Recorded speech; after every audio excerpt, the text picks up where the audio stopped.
I like it that my son always knows what he wants. And he's stubborn, and it's hard to change his mind. Yesterday, me and my wife had a bit of an argument, and it was about my son.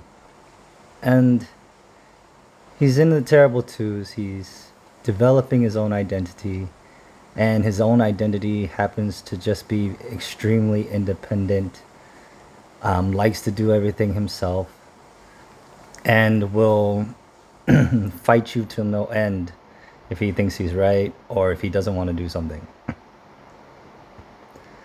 And I'm okay with that.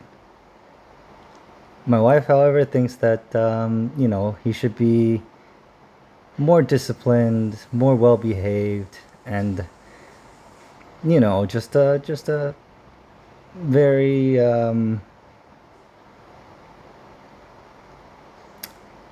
well behaved child, I guess, that just listens to his parents all the time. And for me, maybe it's because of what I'm dealing with, and wanting to set Silas up with life skills. It's kind of like I want him to be able to be put in a situation and be able to think for himself. I don't want to have him always need direction, always need people to help him figure things out. I want him to try things, explore, make mistakes, learn from them, grow from them, so that he can continuously progress and get himself through any situation, to be able to build that resiliency and grit that, for some reason, I just think that children that are too well behaved are almost a bit militant, in that they need direction in order to function properly. And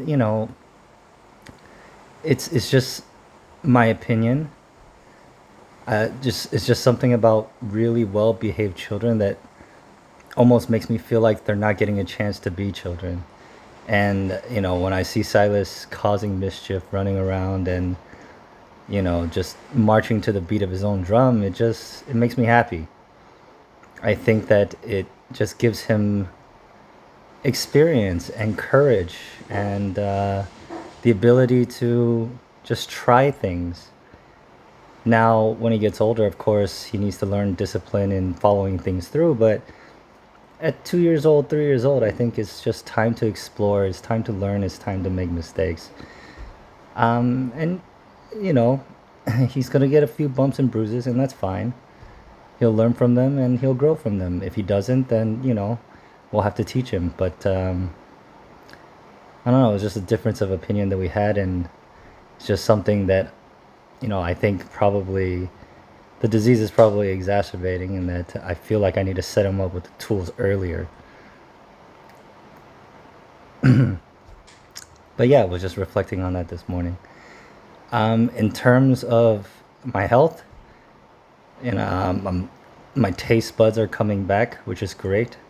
I'm able to eat again, and I think I've already put on another a kilo or two, which I think will help me. Muscle mass is increasing because I'm starting to do more resistance training. And sleep is still somewhat elusive, but I'm taking naps throughout the day, so it's not that I'm not getting enough sleep, it's just I'm not getting solid sleep. But the bloating's still there, the fatigue's still there, and it's just par for the course. It's no better or worse than usual, I don't think. As far as next steps, tomorrow actually, we'll be going in for that second round of blood work that may have been impacted by the RFA ablation. And hopefully the numbers are trending in the right direction, and we won't have to take or make other decisions to change modalities or treatment. If not, there's a MRI also scheduled for 2 days following, to be able to try to understand what's causing the inflammation in my liver that's potentially going to keep me from getting more treatment using PRRT, and potentially think of different modalities of treatment to be able to shrink my liver. I don't feel like my liver's gotten any smaller as of yet. I'm hoping that today it actually starts to shrink, but we'll see. But as long as the liver function numbers are trending in the right direction, a PRRT treatment can actually still be effective for like another 6 to 9 months or something like that. So there's still time for my liver function to improve and for the liver itself to start to shrink a bit. So and then beyond that, it's really just from my perspective, diet, exercise, sleep, and mentality. So still fighting hard every day. Thank you very much, everybody, for all the comments and words of encouragement. And for all the new people that have joined the channel as of late, welcome. I'm very glad that you're here, and we'll talk to y'all later. Bye.